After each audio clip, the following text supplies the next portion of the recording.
Hi, today we're going to talk about some different types of load cells. Here we have an image of some general load cells: single point, bending beam, canister, S-type, shear beam, clevis, donut, miniature, single column, multi-column. And we're basically going to discuss how load cells work and some principles, and then later on we'll get into the different types of load cells. So that being said, a load cell is a force sensor that receives a voltage excitation from a regulated power supply source.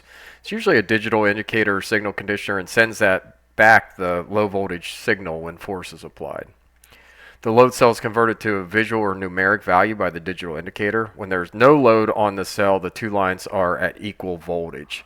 So here we have a picture of a Hattie with our 10,000 pound load cell and a computer. In this situation, the USB powers the Hattie.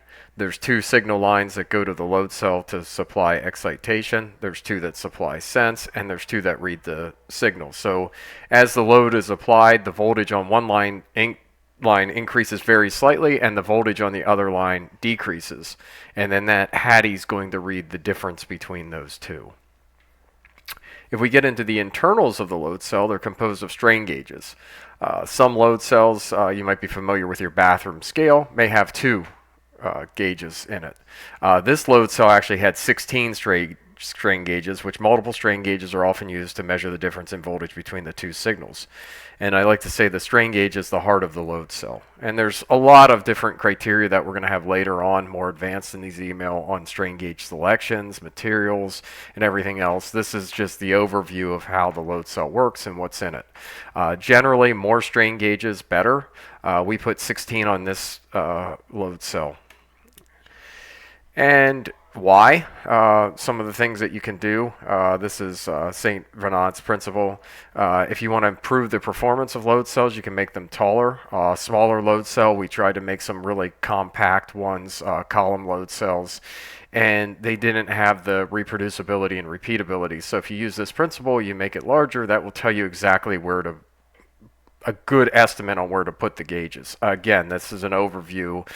We could have weeks on load cells and theory, design, and gauges, and we will have some of that coming up in later emails. But strain. So we talked about the strain gauge. What are we measuring? We're measuring the strain, and most force or torque transducers use those strain gauges, and it's the amount of deformation of the body due to the applied force. More specifically, strain is defined as a fractional change in length. Just applying a force one way or the other and measuring that change in the material and the gauge. And a strain gauge is a device whose electrical resistance varies in proportion to the amount of the strain in the device. To measure small changes in resistance, strain gauges are almost always used in a bridge configuration with a voltage excitation source.